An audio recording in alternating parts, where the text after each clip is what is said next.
we're under siege at the moment with messages and calls about this England situation and Harry Maguire. It'd be wrong to leave it at this stage. Where is that message? I just want to throw it at you, Simon. There we are. Southgate. Now, no name on this one. Southgate has just got us into a semi-final and final of consecutive tournaments. Why are we now questioning his decisions? It was exactly the same with Raheem at the start of the Euros. If Maguire is good enough for Southgate, he's good enough for me. So it's a very level-headed England and that's fan. fine. And if you lose the ability to question someone in a real time and you rely on what they've done in the past, in the future you're going to get very different outcomes. There's nothing wrong with people questioning things. Every time something comes up and a new situation manifests itself, they should be able to question it. But I go with both of you. Despite my protestations about Harry Maguire, I don't think it's constructive to boo him before a game. Well, I think Southgate isn't beyond criticism himself, though, which is fair. But of course he's not. And you look at how the players have come together and supported the booing, or gone against the booing of Harry last night. Now, you look at Raheem Sterling, he was getting booed. Why would a group of fans who are supposed to be behind a team go against them before a ball is kicked? And also, you have to look at the other players that can play in that position. Yeah. You've got Ben White, he was at fault for the first goal against Switzerland, if you don't mind. You've got Mark Guehi, who I thought he's come in and done a really good job. Yeah. You've got Tyrone Mings, John Stones. We haven't got a huge amount of central defenders. All the more reasons to play these players that we've got in friendlies and not patronise people that we know what they're going to do, so we don't need to wheel them out, do we? Keep clean sheets. Keep clean sheets and be on a record. I think on form, yes, but on the if he thinks that the psychological management of a player needs to have that sort of support mechanism. And by the way, going back to Southgate, let's just look at what we didn't win. We lost in the World Cup when we had a passage through it that no one could have ever believed we were going to get, and we missed an opportunity. And we did the same thing in the European Championships. We should have won that European Championships, and the selection of putting players on the pitch that hadn't even kicked a ball to take penalties was poor. So whilst I absolutely applaud the fact that we've done more with this guy than other managers, that's because we had the bloody opportunity to. We will never get draws in World Cups and European Championships like we got in this particular set of tournaments, so he was entitled to get to finals and semi-finals. So you still think Southgate's got to prove his worth? I still think that with the opportunities he's had, he could and should have done better. We should have won the European Championships. We could and should have beaten the Croatians, and because of his ineptitude at the time, he didn't have the ability to overcome the Croatians in that semi-final. We got a draw that people would have prayed for in the World Cup. And no one could have got a better draw than we did. So we got where we got because we should have got there. And then we get beat. We beat everyone that we should beat. And then when it comes up against someone that we might not be able to beat, we lose. I don't necessarily think that you should be patting him on the back for it just because other people have underachieved in the past. Trevor, answer me this. Players, you've been in some incredible dressing rooms with Becks and the rest. Yeah. You know, Maguire today, is he giving a damn? No, because I think he played well. We mentioned it earlier. He stepped in for one of the goals. He didn't have a passing option on, so he took responsibility. He stepped in, started a move that led to a goal. He kept a clean sheet. He was part of a winning team. He's part of a 21-game unbeaten run for England, which is a record. I don't think he cares that the fans are booing him. But I think what Gareth Southgate is doing is he's trying to set a precedent for the rest of the fans to get behind the team and not boo them, because we are on a great run. We're running towards a World Cup, and he wants all the country behind him and to get behind every single player. And surely you see that, Simon. I mean, if England are united going to Qatar, they stand a better chance they do if they're fragmented. And that's what's on Gareth's mind. What you're saying is that criticism fragments. That's what we're saying here. No, but booing pre-match isn't criticism. Booing is an approach to criticising somebody. It's how fans want to criticise. So are we suggesting that we have the right to tell fans how they should behave? I think we're right this morning to say it's inappropriate to do it before the match kicks off. You can't ask for an emotional support behind a football team and expect to manage that emotional support within an inch of its existence.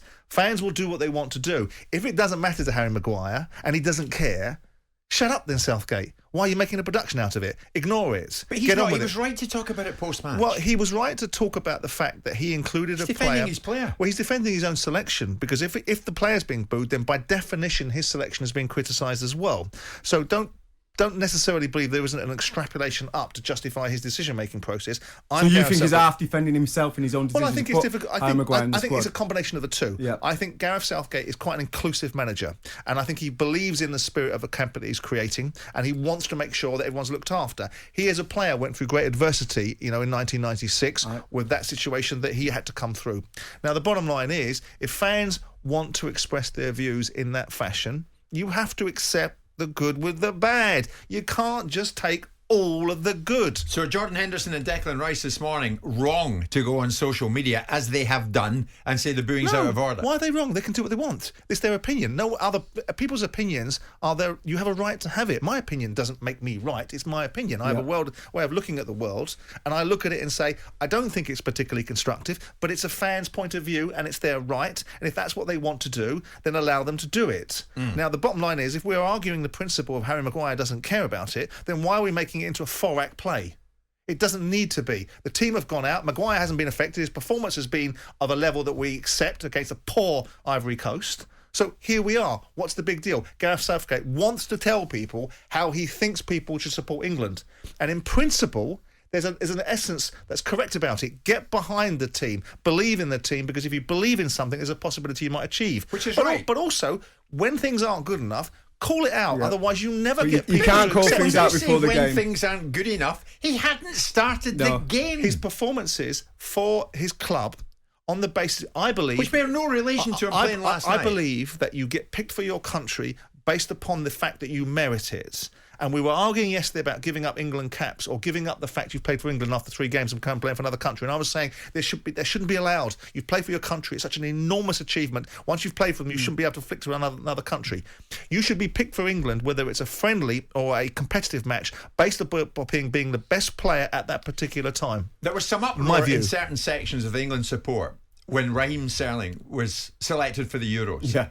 What did he do? Ended up being your best player. Fantastic. And that's what you do. You respond to adversity. But I think that's done. That's you why powered through it. I think that's why there's That's what certain leaders players are made within of. that squad that never let Gareth down, that whether their form at club level is great or not, he believes they've got what it takes to produce at the international level. Harry Maguire is one of them players that he trusts. Both centre-backs in the Croatian game in the second half were poor. Both of them were. At the big time. Not against Panama and not against crappy Sweden, against an opposition that put it upon us. And both of those centre-backs, if Harry Maguire is asked the question, or if John Stones is put in amongst the mix and they're asked the question by top-class centre-forwards, they'll get ripped to pieces. They do. They get ripped to pieces in the Premier League. And you can't just blame it on the toxic environment at Man United. Those players can't just created blame that toxic two environment. centre-halves. What you've got to do is you've got to either get a screen in front of him, you've got to double up, you've got to be and that's why it looks so compact right as for a team. England, because Declan Rice screens him.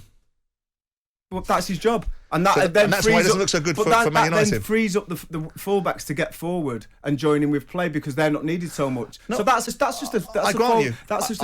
I grant you, but this argument, we build these players up. Harry Maguire is never, ever an £80 million centre-back. Well, He's this is a nowhere different near argument. Harry being a Maguire first. didn't decide that he is a was. different No, argument. but Harry Maguire... That's a different argument. Trevor's right. No, it's not. It's the argument that fans People like look you in at the boardroom and turn around When and you- say, when you're Harry Maguire carries himself in a certain way. He's the captain of Man United. No, you are right to some extent. If you're going to over-promote these people, and I've made the point about Marcus Rashford, so I'll make it about Harry Maguire, we build those people up. So we're responsible for it because he isn't good enough. Yeah. He isn't at the level that we think he is. So he's been held to a standard you that he's say not that at. Again, you say say that. we, maybe you. You want I don't build you them want up. you want your centre halves to be dovetailing. So you want one who's goes for the You want them first to be ball, good. gets first contact what on the you ball, want. attacks the first ball in. The other one can sit off a little bit quicker. You want them both to be able to play. I think there's a good contrast between whether it's him and John Stones or whether it's him playing on the right and Tyrone Mings playing on the left. If it's a 2, if it's a 3, I think you have to play Kyle Walker. These are all just combinations. I agree. And that's football chat. Of course You've it is, lost Simon. absolutely. in I that one. agree. Yeah, I mean, But he Keown is says one of leave me them out those players that conversations. wants to attack the first ball. Defending never changes. Here's Andy, if the you can West stop Ham that fan. first ball coming in and clear it, you've done your job. West Ham fan Andy. Morning, guys. To all those who booed Maguire last night, when England need a goal from a set piece in the final stages of the World Cup in Qatar, the chances are Maguire will be the Correct. one to deliver. And If he's they'll not cheer him. selected, then be ready to cry in your beer. So whoever said football fans were rational?